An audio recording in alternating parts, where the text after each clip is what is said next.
Yes. On your OBS. I don't have season 2, episode 5. Set reminder, not live. Yeah, it doesn't. Yeah. I'm going to stop Oh, and no, try. it's live. Okay, good. We are live. I had to go work around a weird about way to find it. Now Yeah, that's now it's odd. live. Okay, good. It just took a while to get there. Okay. Just make sure my audio for that guy. Yeah, we'll just turn that off. Doop. Okay, so that way it's in the background. All right. Are you ready? I'm ready. We were ready. Are you ready to rock? Yeah. All right. In 3, 2, and record.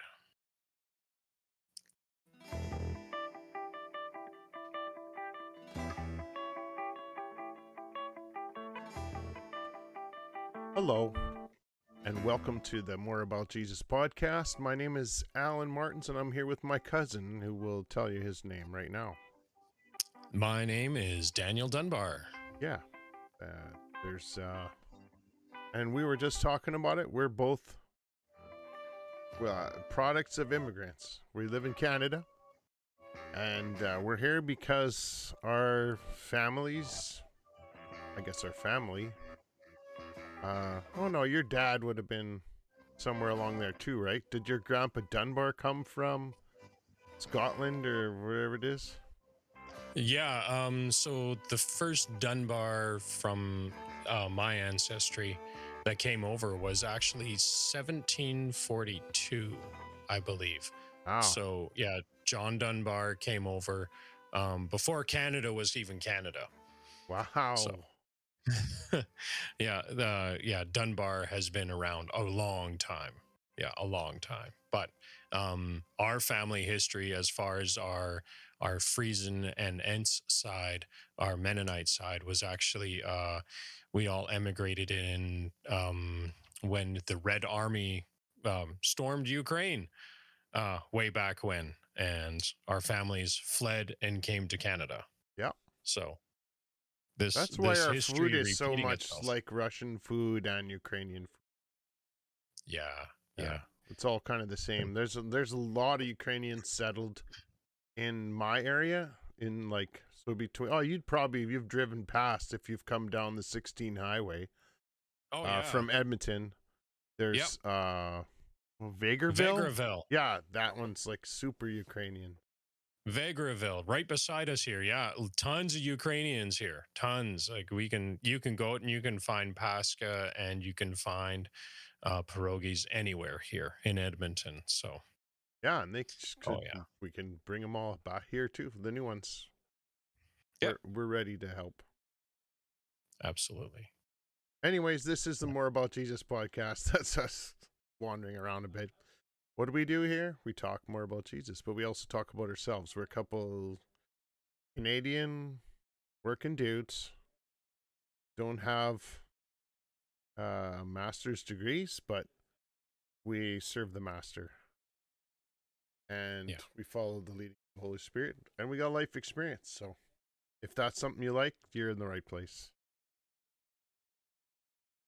So we haven't done this for a while. So give me the full notes version of your life for the last month. Over the last month. So over the last month, a lot of good things have happened. A lot of bad things have happened.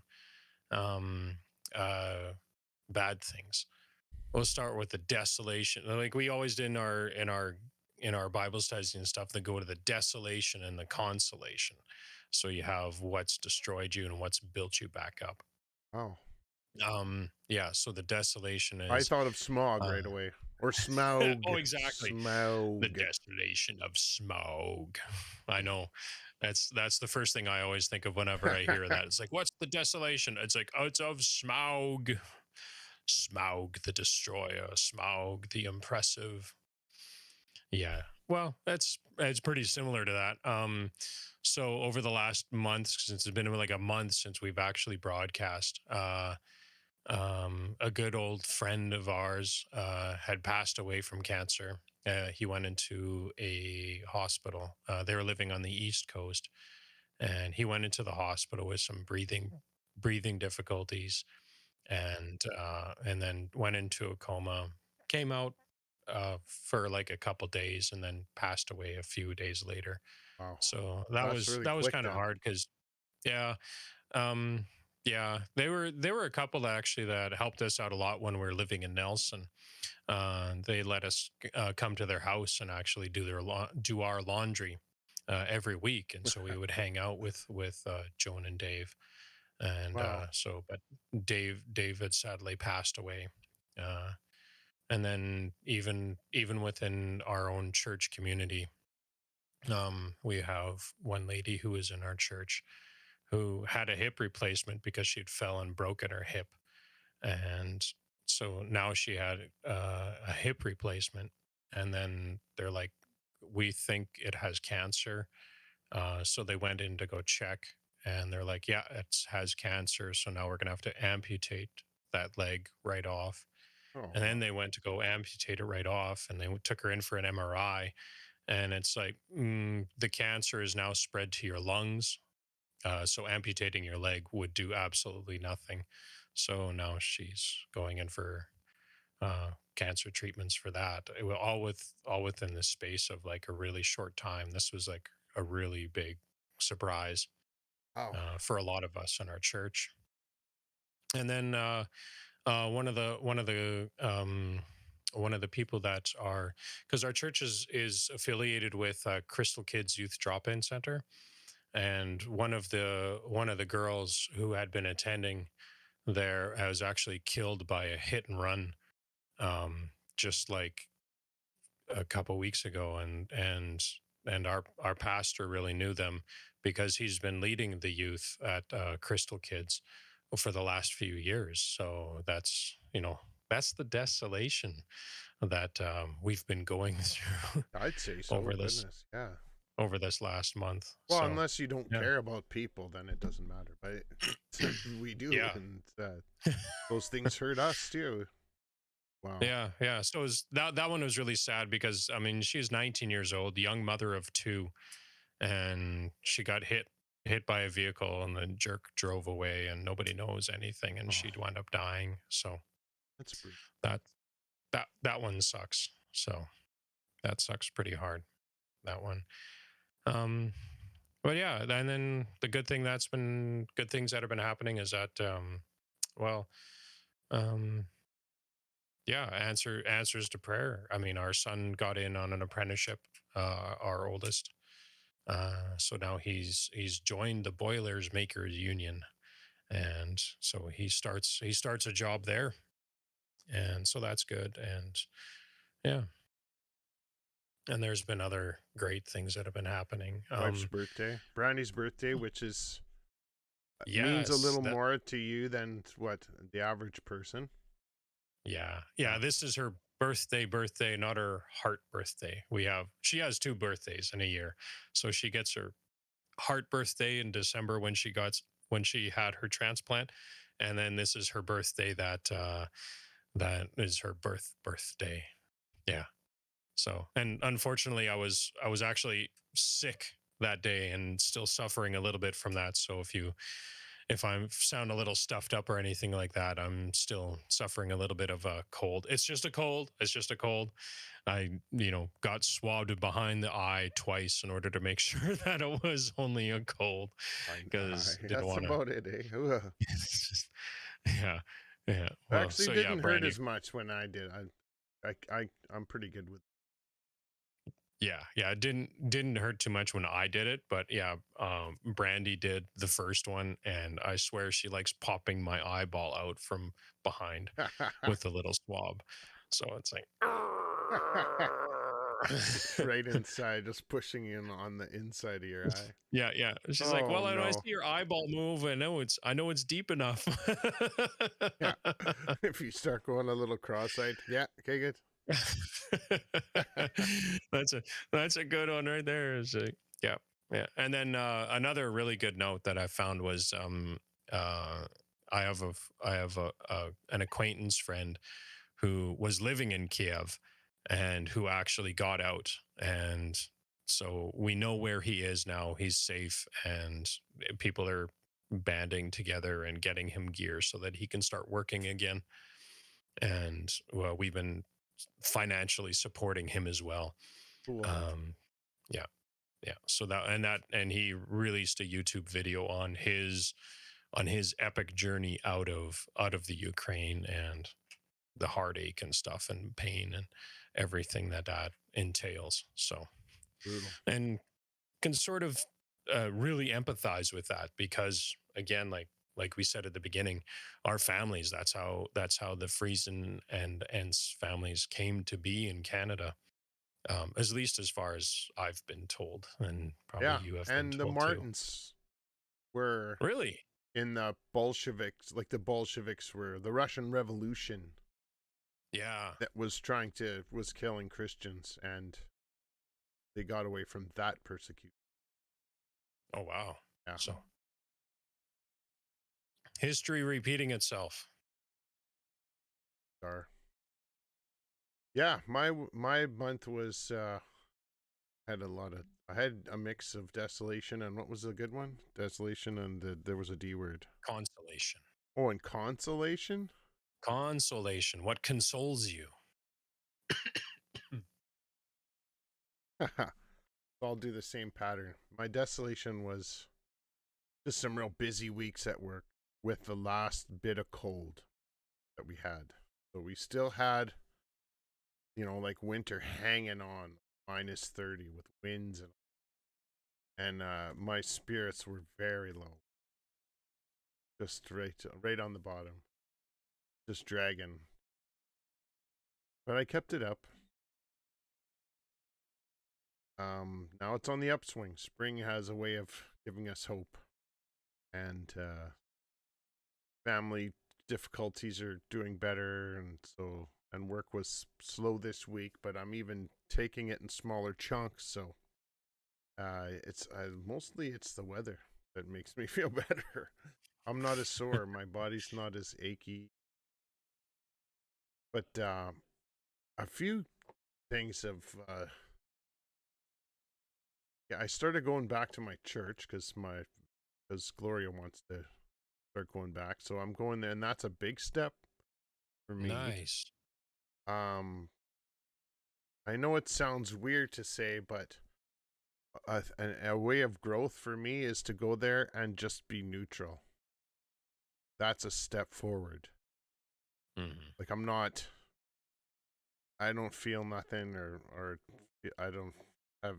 Yeah, I have zero feelings there, other than if I may have good contact with someone in a conversation Mm. that approaches me of a spiritual talk or something. But all the things we do and stuff, that I have no interest.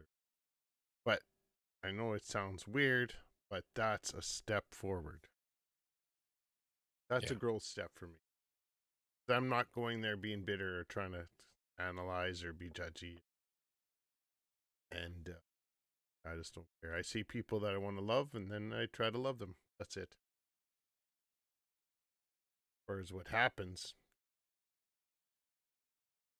sing your songs, whatever, that's cool. But I still don't. Sometimes I feel worship music stuff, but not always. But like I said, we'll get there. We'll see. Yeah. Taking it a Yeah. step at a time. And I'm not fearful.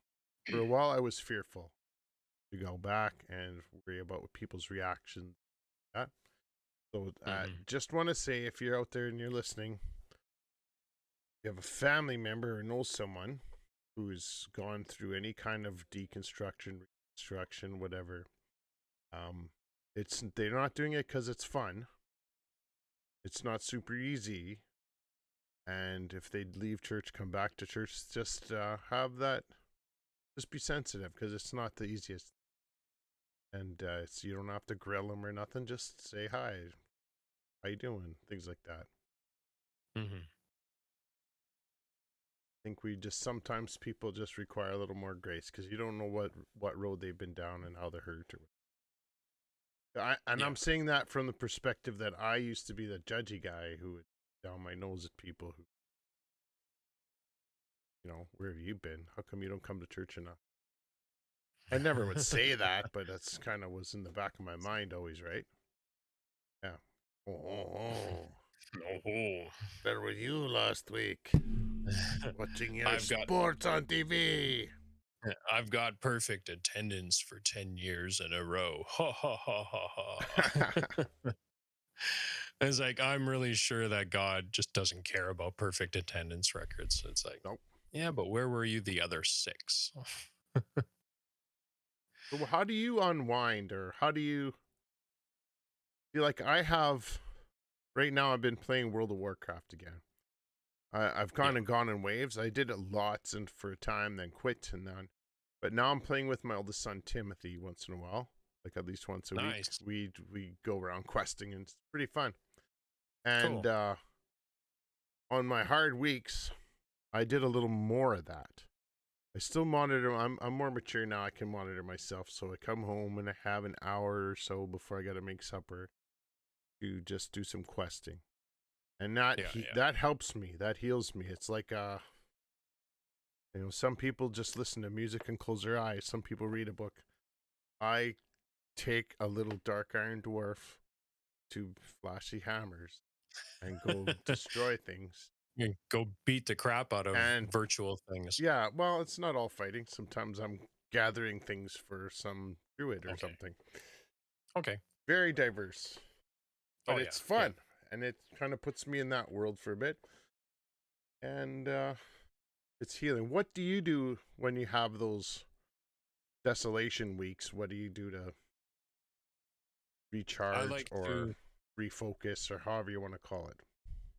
Yeah, I like spending it here in the studio. I've got one guy who released all of his tracks for a cover of Rush's Tom Sawyer, and Oh, so I've been working on remixing that and making it sound about as good as the original, maybe a little bit better. Trying hard anyway, and I've got to go back and fix a bunch of things on it. But that's what I do to de-stress. So instead of you know gathering resources or bashing things in a virtual realm, I'm mixing songs mixing.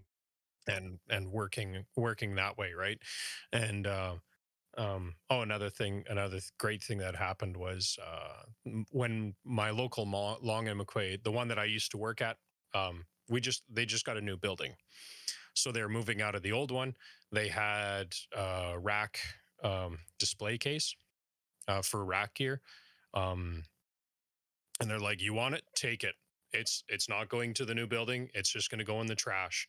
So if you want it, wheel it out right now." So I've got that set up. So now I've got all my gear in one rack instead of separated across the desk, Oh, so I can actually.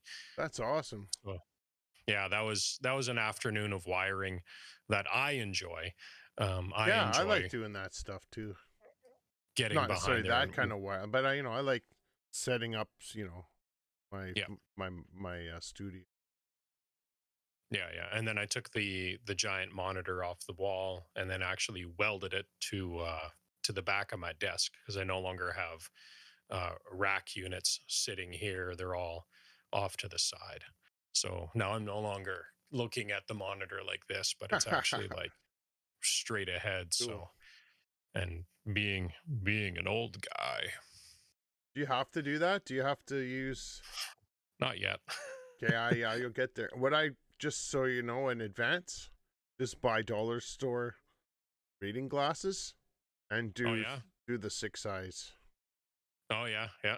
Yeah, they call me that at the first LTN con. Actually, that one because Yeah. Yeah. I was Nice. already then, so just starting to when I have to Yeah. read. Yeah. And that's Looks wacky, so but it like works. yeah, so that way the monitor is actually now it's because it's off the wall. My desk is pulled about 2 feet away from the wall Oh, to get your thirds going for distance of monitors away, like studio monitors, speakers away from the wall. So the desk is pulled back pretty far. Um, Now I can actually read the writing on on the screen without having to That's good. squint at it and stuff. And yeah, so it's a lot better that way. Right on. And I can see stuff like, "Hi, Gloria. Thanks for chiming in on the live chat there. Thank you."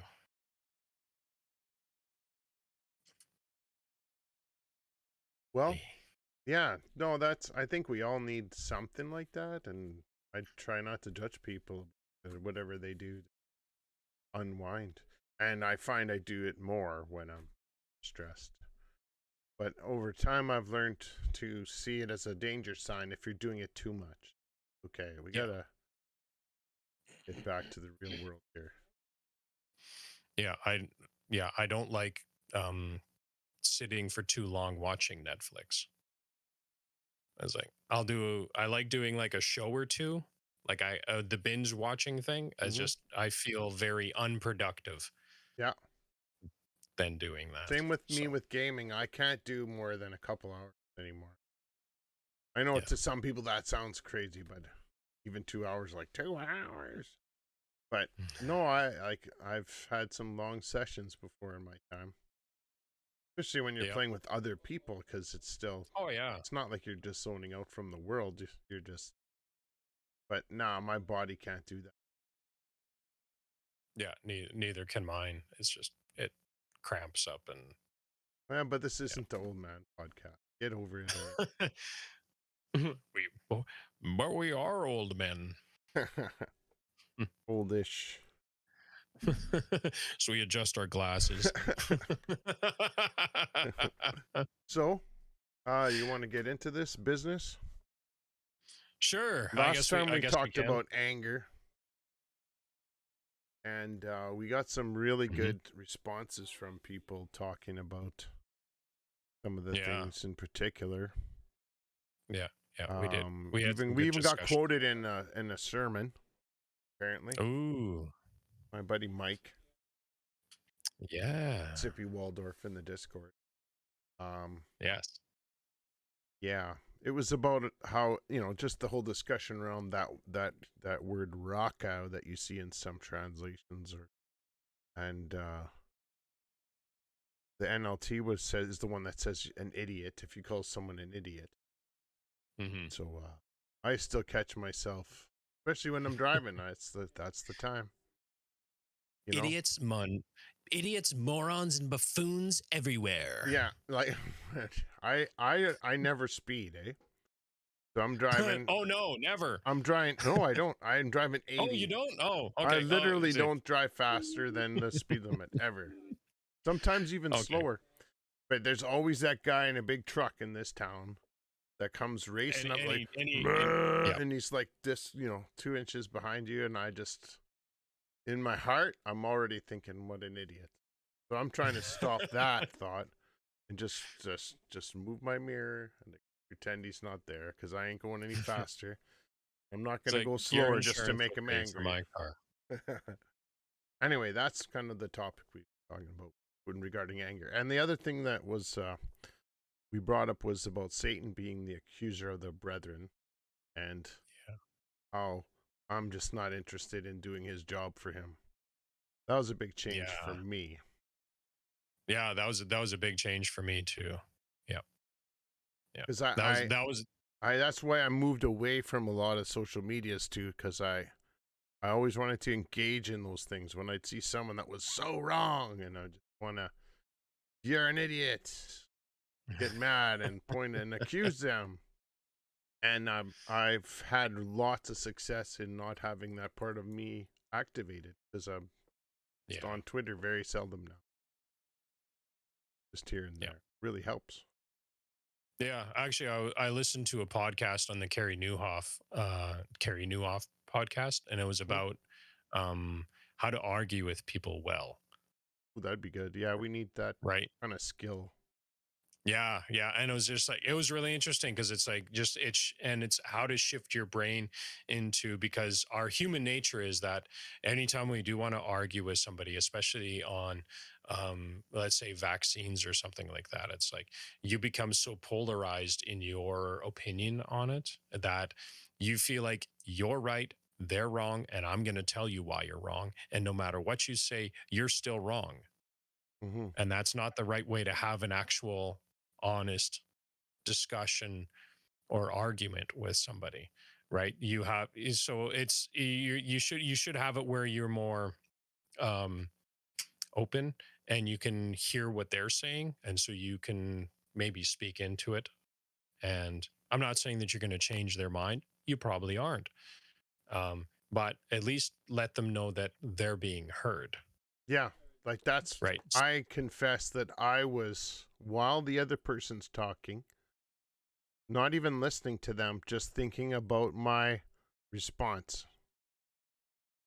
I'm planning my response to their thing while they're talking, picking it apart, and just I'm not really soaking in what they're saying and understanding it.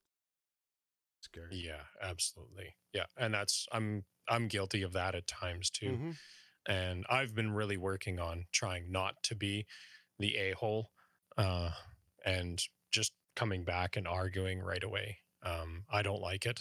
So, Yeah. So that was our and thing. it's So if you want yeah, to, cuz and it makes it less of a conflict and more of a discussion mm-hmm. then.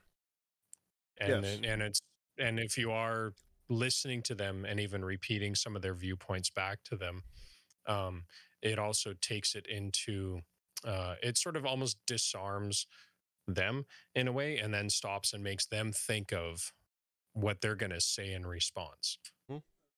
And if right? they get really mad, just kiss them on the lips, and it'll break all the tension.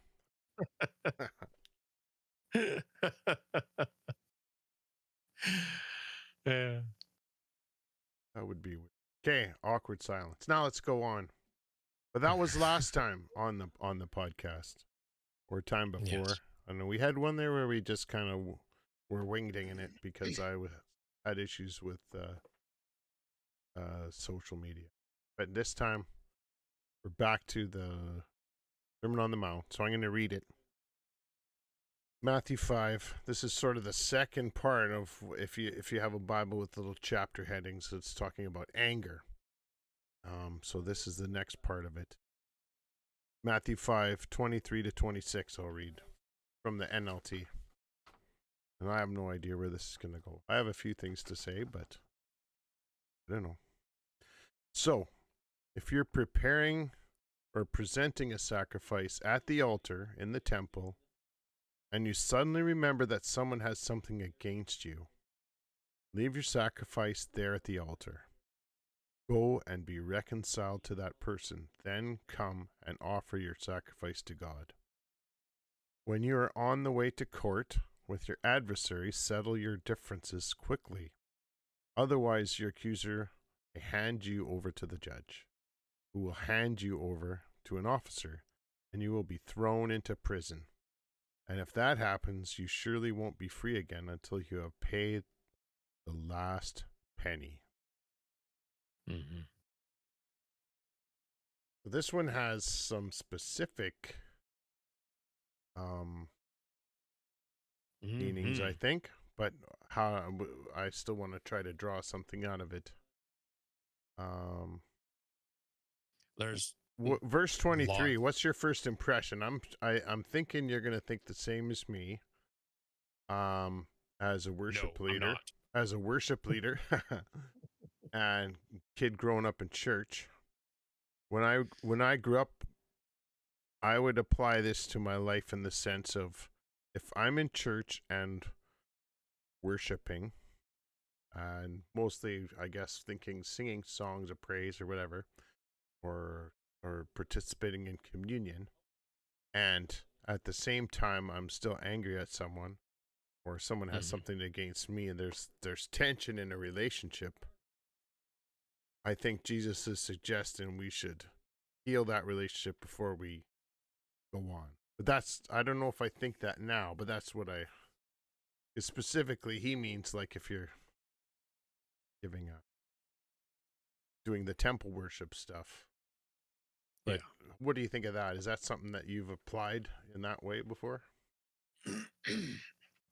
I haven't applied this, and I should, because I think for myself, um, there are times when it's like, you know what, I shouldn't be leading worship today. I have a beef with so and so or so and so, and that really needs to be made right. That relationship, and I think that's what kind of what Jesus was getting at is this relationship needs to be fixed before this relationship gets fixed or engages even. If you can understand what I'm meaning, like the person to person, like Jesus is asking us to make sure that we're in a right relationship with our fellow brethren, Mm-hmm. as in Christ, right? And that's a lot of Christianese. Um, Other people who are in the church, or You literally said brethren. I know, because yeah, I grew up with I was that. like, Well, we are that was Mennonite brethren, sense. Not literally, but in our culture.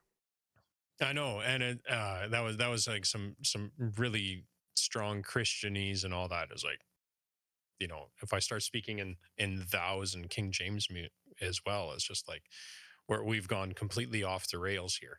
Um, but I'm thinking that more it has to do with the relationship between you and somebody else, Mm-hmm. right?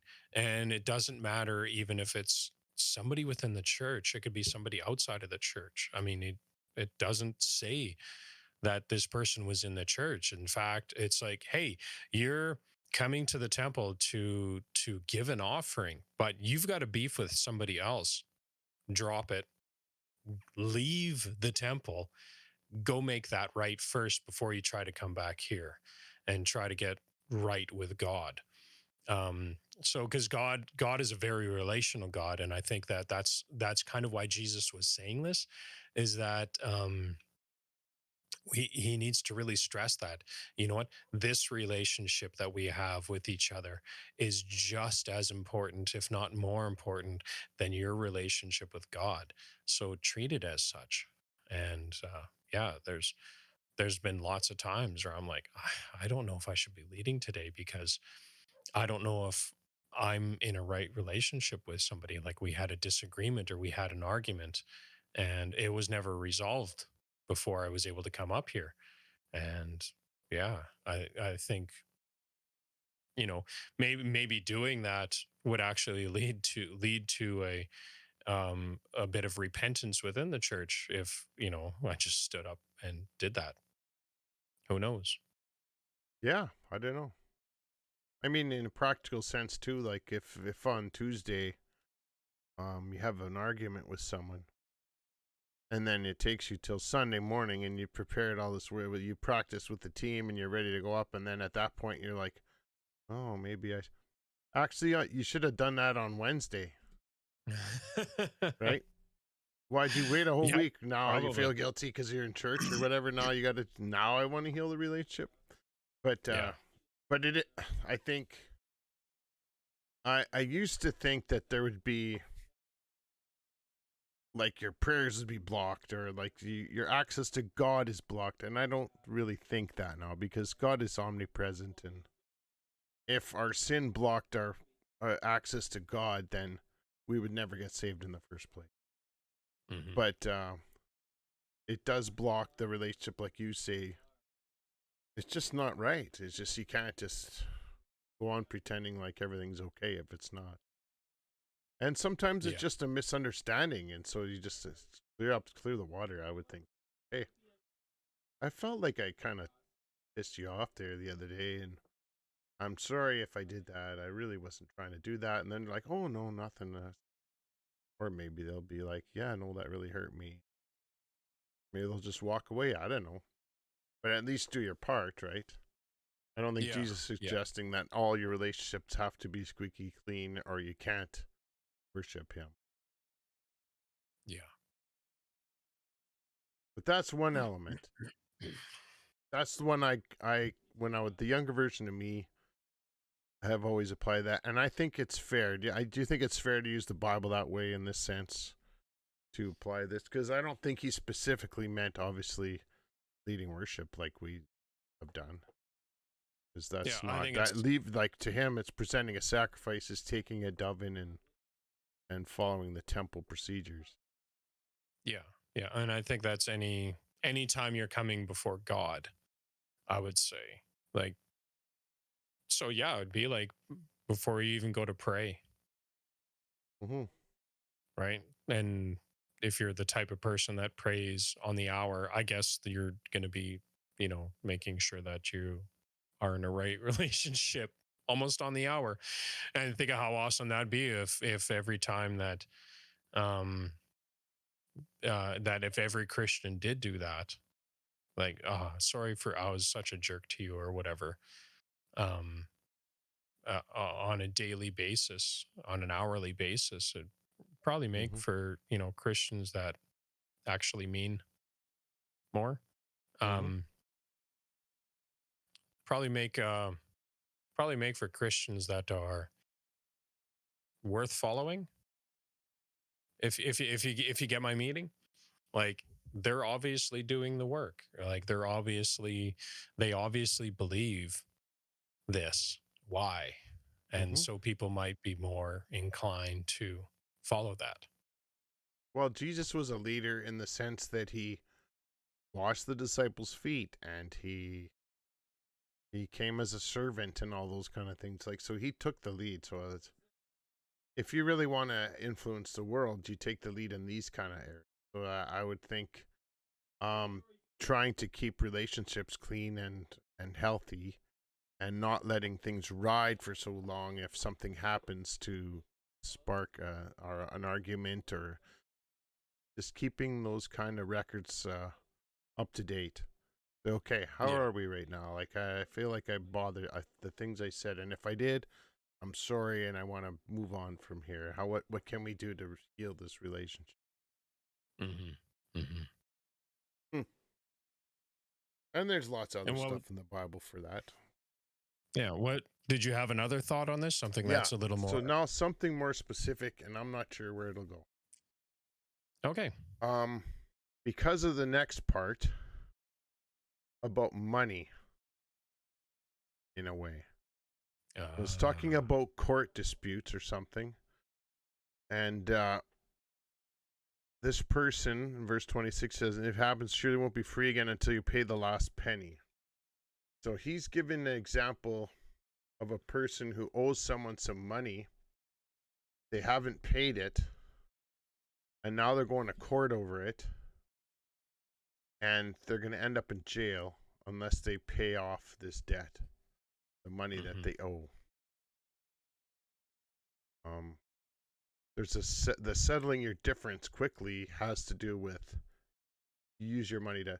So if we tie that into the first part, presenting in the temple costed them money. So Yeah. they were giving not money to God per se. Like we use that term now, like when we give our offering to the church, it's to God. I've never been comfortable with that. You buy someone on the street a lunch when they're hungry and talk to them and witness. That's giving money to God as much as giving. Well, you're keeping, and it's not bad. It's just you're giving money to keep the church's heater working and pay your Yeah. pastor and stuff, so that you could say giving to God. That's fine. But in this case too, it's not really to God. They were giving money to vendors to buy an animal to do the sacrifice. So if you're spending money on this sacrifice, Jesus is saying, if you owe someone some money, don't bother buying a pigeon or whatever to sacrifice to me. Just go give that money to the guy that you owe money, Mm. because I don't need your money. I need you to have this better relationship right now. So that, Hmm. I don't know. Maybe I'm stretching it. Maybe I need to talk to Doug, the scholarly guy. But I think it's important to understand that really God doesn't need your money. And he actually really doesn't need us to praise him or all the things like that we think are so important to. It's not as important to God as relationships and seeing his people live the way they should with each other. I know Yeah. Keith Green wrote a song called "To Obey Is Better Than Sacrifice," and the one line was, "I don't need your money, I want your life," and that always has rung in my heart. So a lot of people give to a charity or a church and feel like they're doing so much for God, but then if they have all these broken relationships and they're angry all the time, I think Yeah. in this case we can use this to say, you know what? Use your money to take someone out for dinner. Don't do some and heal that relationship instead of, or if you owe someone lots of money or you're not paying your bills properly and you're having a bad relationship even with like the gas company, Jesus would say, just pay your gas bill. It's okay. I'll be Yeah. fine. I don't actually need that $100 right now. That's another thing. $100. Bono said that on the one. I think it was on the live recording. U2 did after Joshua Tree. They did a bunch of live stuff with Rattle and Hum, and Yeah. then they had the movie. Yep. And Yep. there's a song on that album called "Silver and Gold," which is talking about riches and he does a bit of a preachy tirade in the middle of it. And he says, "The God I believe in isn't short of cash, mister." And I've always thought that was pretty cool. And so Yeah. he was speaking specifically to TV evangelists that take money from the sick and the old, and like God needs their money. You're not giving to God. You're giving so the guy can have a private jet or yeah. But that's another topic. But Because so God wants me to have a Ferrari. yeah, full. And Um, it's a tax write off. Oh, because it's for work. so what do you think of that in regards to money? I want to I like, get I your like, view. I like, excuse me. I do like that take on it. It's actually pretty good. I think that is biblical. That I'm sure that there's other places in the Bible because I've heard this talked about before, where it's like, you know what, go settle up with your debtors first before giving to the church. I can remember hearing about that because God doesn't want you to be in debt to anybody else, right? Um, Now, that also means that you are supposed to be good stewards of your money and try really, really, really hard not to be indebted to anybody else. That being said, it's like, I don't make enough money that I can flat out pay for my house. I am indebted to the bank. I Mm-hmm. can't pay for a brand new car. I'll be indebted to the bank or the dealership's financial Yeah, system or whatever, 99% of right? Canadians are in that boat. They Oh can't live yeah, yeah. without some kind of credit. Exactly, right? But Well, you could live in a tent you could. in the park or whatever, but that's They'll kick yeah, you out. yeah. No, We've even seen that it you'd end happen. up in a I've seen it happen. We've got a tent city here, and they get relocated all the time. Uh, and yeah, so you're supposed to live sort of debt free in the way that whatever you have, whatever your income is, that should be enough, right? Do I need that many cell phones?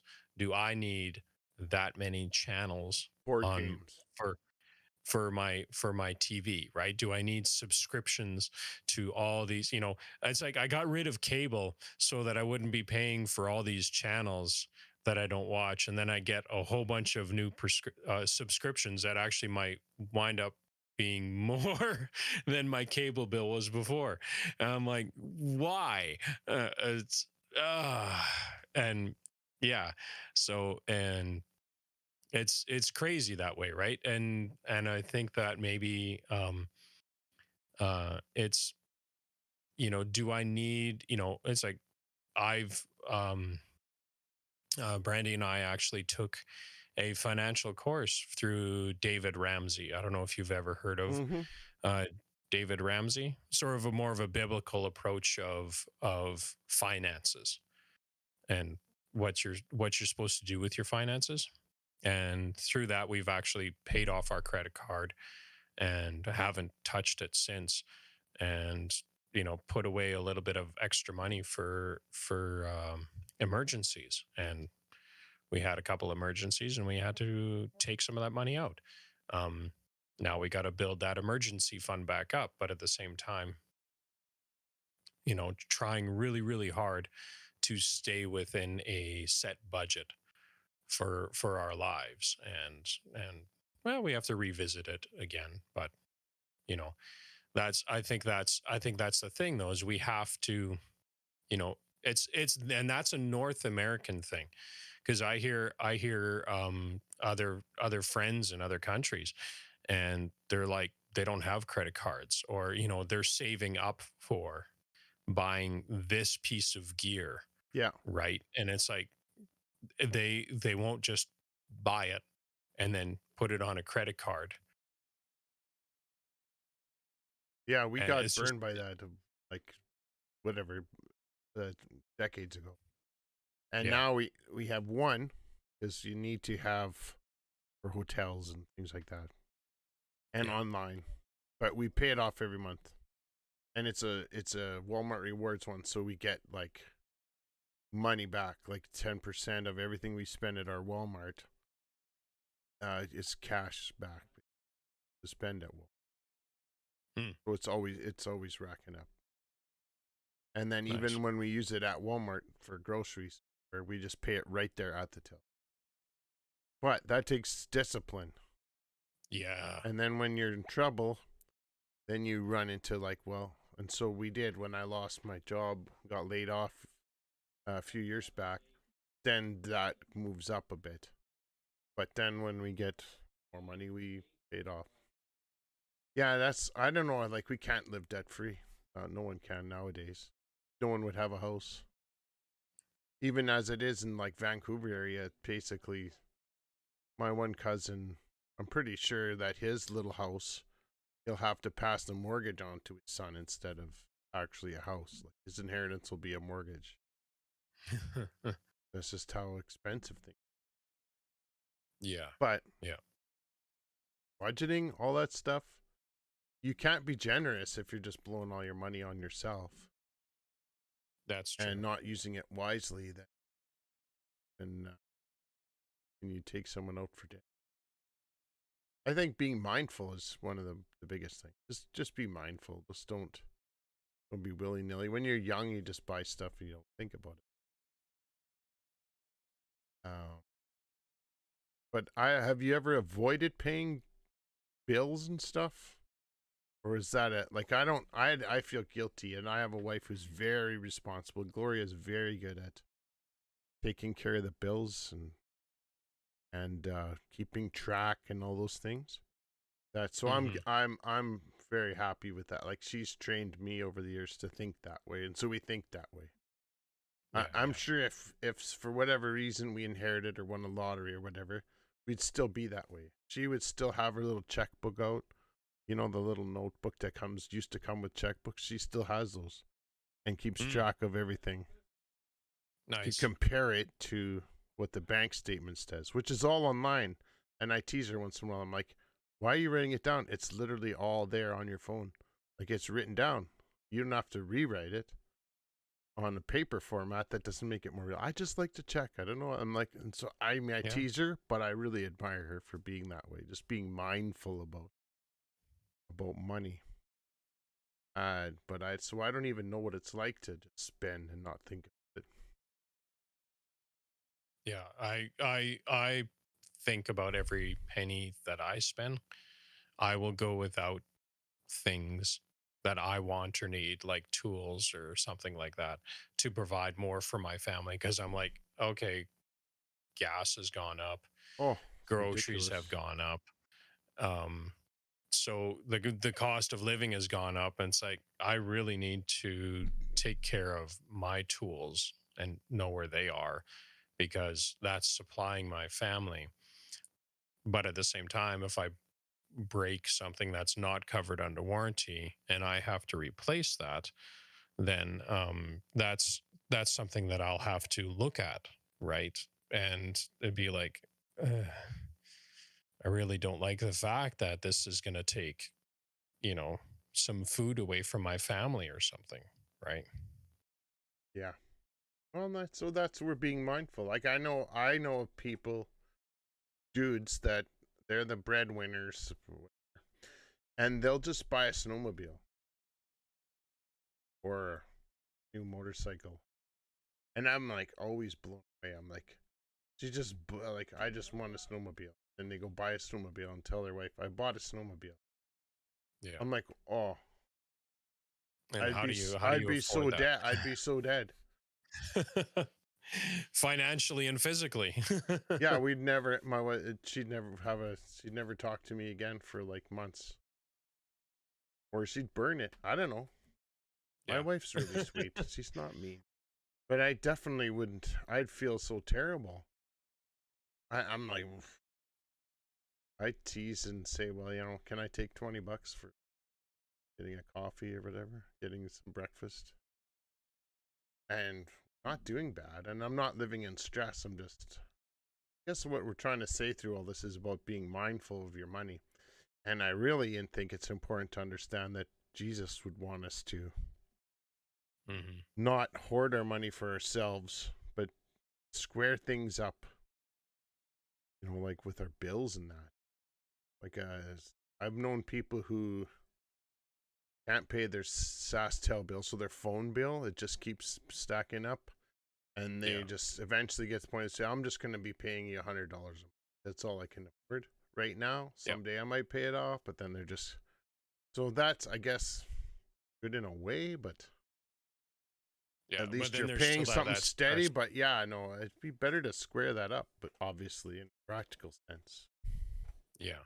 Yeah. And then yeah, because the world's changed a lot from 2000 years ago. Our debtors are a lot different today than they were back then. Mm-hmm. So I don't know why. I honestly don't know the culture, what it was back then, as to why you'd be indebted to somebody else back then. Be Right. beaten and thrown in jail or whatever. That's right. And they would have every right to do that. And now it's like, we're just going to turn your phone off, or we're going to turn your internet off, or we're going to Mm-hmm. turn your power off, or your gas or whatever. Right. Or you're going to get an eviction notice because you couldn't pay your mortgage or your rent. Hmm. Right. And I That'd be think, pretty bad. yeah. And I think that might be the thing. It's like, you know what? Look after your family first. Um, the church, God can look after that. And the thing is that when you with like through the David Ramsey stuff, it's like, look, when you are debt free, think of how much money you can actually give to the church when you don't have a mortgage anymore. Like if you didn't Mhm. have a mortgage payment every month, if you were free of that debt alone, how much money would that free up in your budget? Like you were talking like $1,000, $1,500 a month on top, that Mhm. that would free up. Think of the giving that you can do then, and then budget that as your giving. Think of the snowmobiles you can buy. If you're debt free, hey, you're free to do that. I mean, if you can afford, if you are a person out there that's listening to this and you can afford to just go out and flat out buy a snowmobile on a whim and not have to finance it, go right ahead. Yeah. Right? We're not going to say that buying snowmobiles. Oh, right now would be probably a good time to buy them because they're going to come down in price because the winter's gone. That's probably right. Yeah, I'm not trying to be jealous about that. It's more of a teasing thing. And a Yeah. perspective thing. We've known people that just buy stuff and they don't think about it. And that's all I do. And I can tell that you and Brandy are the same. And I think most people are in that boat in Canada. Like we're the majority of the people who live in Canada who Yeah. kind of need double income to support a family. Paycheck to paycheck. So what does this verse mean to people like us? I think one thing, and I'm not going to be divisive about it, but churches like to push the tithe, which I think is wrong. I think they're really twisting the Bible to get people to pay 10%. But that's my perspective. And some people really feel it's important. I'm not saying it's wrong. I heard one preacher talk about the tithe being something that actually goes back farther than the law anyway. It goes back to Jacob when he first saw had a vision of God and God revealed himself to him. He gave a tenth of his everything from that point on in his life. So that, I mean, I'm not saying it's wrong. I'm just saying sometimes churches will guilt you into that. They use it and it's like, or it even goes so far as to say, God blesses you based on how much you give. So if you give 2%, you're getting a 1 or 2% blessing. Don't you want God to give you a 10% blessing? I find that horrible. But I want God to give me 100% blessing. So here's all my money. That's really just garbage theology. I'm not going to pull a punch on that one. Well, there is some biblical theology behind that, but I don't know if that's talking about money as far as God blessing. Mm-hmm. Uh, God blesses a cheerful giver. Um, there's that other one that I was just thinking of when you're saying it too. It's about um, when you give, God gives back to you. That's the one that churches use Mm-hmm. most often Yeah. when it talks about tithing, right? And so there is some biblical standing on that as well. But then there's also another one. I think it's in Proverbs or Psalms, and it was actually another pastor who pointed this out. And it's like, hey, if you're unable to give to the church, take the money that you're going to give to the church and basically throw a kegger in your yard and invite all of your neighbors, like a big barbecue, throw a barbecue, get out the caskets of wine and everything else. Let's go. Let's have a big party, and you're funding the bill for that. You're giving back to your community that way. That'd be fun. Yeah. What if people did that instead of giving to their church, and then every week you just have like a huge party? Yeah. See? Well, I've never heard that. Another one that one other thing, and I can't remember who said it, so it doesn't matter. They use a verse in, I think it's in Malachi or something about the storehouses. Give God everything. They use the term storehouse, and then they say that means the local church. That also is just, in my opinion, garbage theology. To say that the storehouse in when that was written is interpreted as the local church. So you have to give 10% of your income to your local church. If you give 8% to your local church and 2% to to support some child overseas through compassion or whatever, that doesn't count. That's not going in the storehouse. God doesn't honor that unless it's actually 10 just to your local church. Those kind of things I've heard, and I think that's detrimental. And that's what I think maybe Jesus is one of the things he could be getting at. Hey, actually, our relationships are more important than keeping this machine running. Yeah. that we call And a church. And I don't mean church in the sense of big C church. I mean the little club c where the individual yeah, like the where you go clubhouse to where we where go you and go. do our stuff Yeah. together when we meet, and it's all good stuff. I'm not saying it's bad. I'm just saying that it needs money to function. Is It does need money to there's function. bills to pay and stuff, Yeah. and so that's all. It's none of that's bad. But God's saying, Yeah. hey, but you owe someone a bunch of money, should probably square that up. Yeah, and that's more what we're saying is because I know I've been in church budget meetings. I mean, it takes money to pay people. I mean, um I'm not a counselor, but my pastor can do that job. So if there's people that need to be counseled, that he's able to throughout the week go to the hospital to pray for somebody who's in there, or go to somebody's house and visit with them, visit the sick, the needy. I mean, our pastor also runs like at the youth center that we're meeting. uh he runs Bible studies with them, with the kids that are there and Hmm. stuff. And so it's like, you know what, that's what we're paying for when we pay into that. I mean, uh a little bit of money goes to because we rent the building, so we're even renting from the youth center. So our our offerings go into that. And here's something that as if we're going to talk about money in churches and stuff, a lot of people don't realize it's like well, churches are get these huge tax write-offs. It's like, well, they're a nonprofit organization, so if you really want to see what they're doing with their money, ask them. They have to give you the financial records because they are a nonprofit organization. They have to disclose every cent that they spend. They Mm-hmm. have to. So if you really want to get down to like, what's this church doing with their money, ask them. Yeah. They have to show you. And if they don't, then something is going wrong. They have usually in the annual general meeting or whatever, they'll have a document of some kind. Yeah. And Uh, they and they'll show anybody you. can ask for it. Yeah. Yep.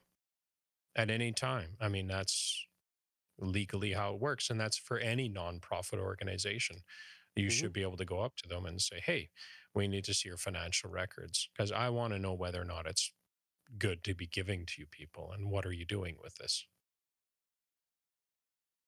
It's my thoughts. So what do you want to? We gotta start winding down.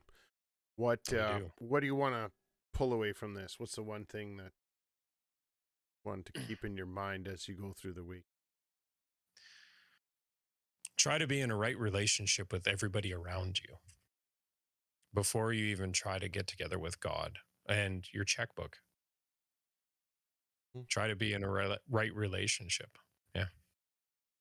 Yeah, I like that. That's what I was thinking. The same. Keeping your relationships and your use of your resources in balance, not just going willy nilly. We kind of float through life with relationships and with our money, and being, what's the word, Bubba from LTA, with relationships being oh, come on, oh, it's gone. Just thinking about it, it's not just throwing it out there. um oh, it's so close, it's on the edge of my tongue. Specific? No, that's not it. I'll put it in the chat. You got to get in our Discord if you want to find that out. I'll leave it hanging as a mystery. The mystery. Yeah, no, that's just intentional. Ah, intentional. There we go. Intentional in our Yes. relationships, intentional with our money, not just wishy-washy. Gloria Hmm. put it in there, intentional. He was thinking the Oh, same. thank you. We got it. Intentional. That's one of the best We parts got of it. that. One of the best things I've learned from Love. They do that. They emphasize that with relationships, being intentional, not just hey, how you doing, and go for coffee Mm. and talk about sports. Specifically, and that, I don't know. I think that's a good thing. So let's leave it there. If Sure. you're watching us on YouTube, if you're listening to the podcast on wherever you get podcasts, then we want to hear from you if you want. You don't need to, but we do have a Discord. There's links in the places that you're looking, whether it's in the podcast homepage or whether it's on this YouTube page.